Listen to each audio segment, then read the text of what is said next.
سلام دوستای عزیزم، امیدوارم حالتون خوب باشه. در مورد 3 مقوله مهم میخوایم صحبت کنیم که اگه نداشته باشید فوتبالیستای محترممون که حالا الان سنشون پایینه اتفاقات خوبی براشون نمیفته و امیدوارم که این ویدیو بهتون کمک کنه که در آینده این چند تا مقوله رو حواستون باشه.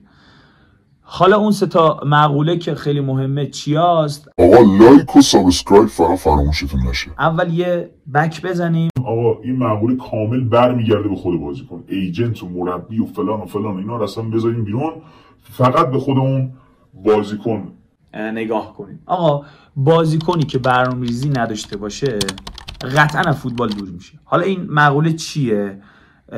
برنامه‌ریزی 2 اتفاق براش میفته. 1 برنامه‌ریزی تمرینی، 2 برنامه‌ریزی که بحث اهداف آیندهش، یعنی اون هدف آینده، هدفش رو قرار دنبال کنه. بگیرید چی میگم دیگه، هدفه، اون نقطه.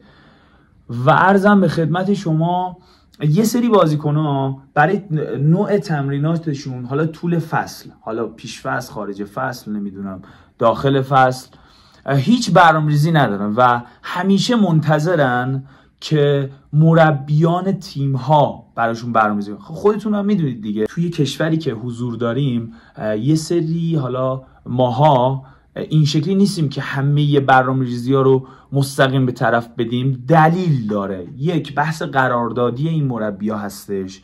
اینا توجیه ها، در کل نباید این اتفاقات بیفته، ولی این اتفاقات هست و تو نمیتونی کاریش کنی. بحث مقوله قراردادهاست که باعث میشه که حالا یه سری مربی‌ها عرضم به خدمت شما که اون صد خودشون رو نذارن یا دنبال اطلاعات نرن و خیلی از این موضوعاتی که این شکلیه باعث بشه که شما تمریناتتون برنامه‌ریزی نشه. حالا جدا از این موضوع، توی بازیکن باید سعی کنی جدا از این که تمرینات تیمی تو داری، با مربی که در کنارت هست همیشه، حالا طول فصل و بهت مشاوره میده، حتما باهاش در تماس باشی و برنامه‌ریزی هفتگی تو داشته باشی. آقا اصلا شاید مربی تیمت یادت رفته بهت بگه که آقا برو استخر، یادش رفته که بهت بگه آقا فلان، نمیدونم این کارو بکن، نمیدونم موبیلیتیاتو برو، پری وارماپاتو برو، نمیدونم میزان دوندگی تو بدون چه شکلیه، نمیدونم جی پی اس چه جوری بود. پس تو بحث برنامه‌ریزی اول خودمون رو مقصر بدونیم، بعد مربی ها رو با توجه به شرایط جامعه دیگه. گفتم، توضیح دادم آقا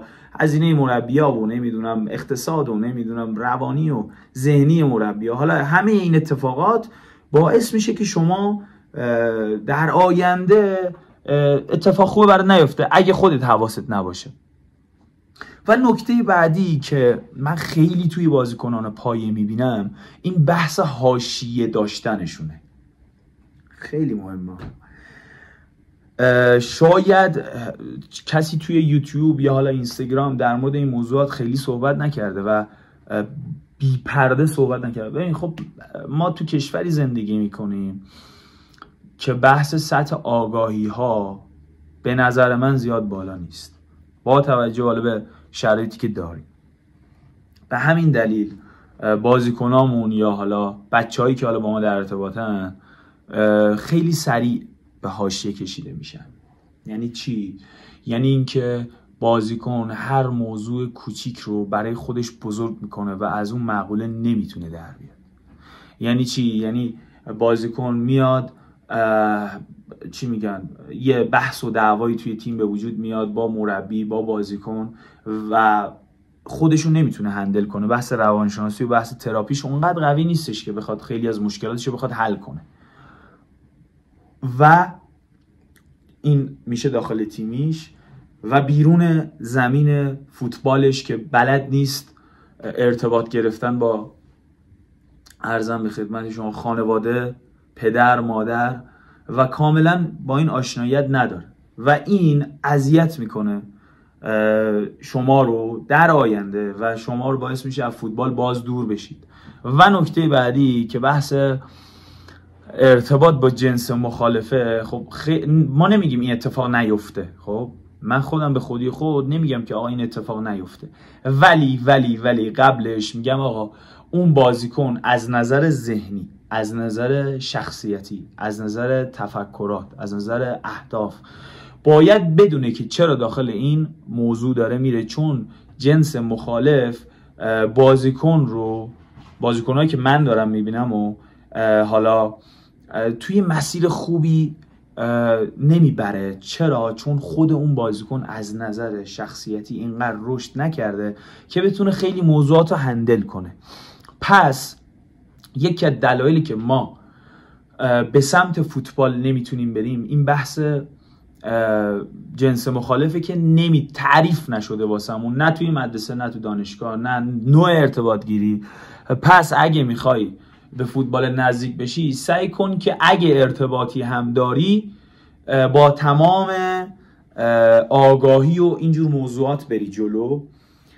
و بحث سومم که من خیلی این موضوعات رو میبینم که اون حواشیه که به وجود میاد تمرکز بازیکن رو میگیره و نمیدونه که کجا داره چی کار میکنه.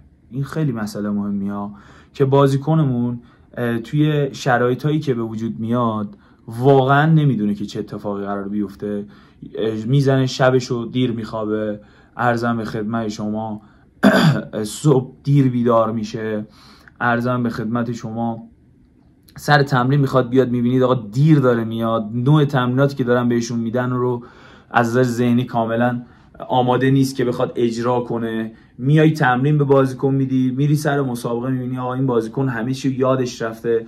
این ضعف تمرکزه به شما کمک نمیکنه که فوتبالیست بشی.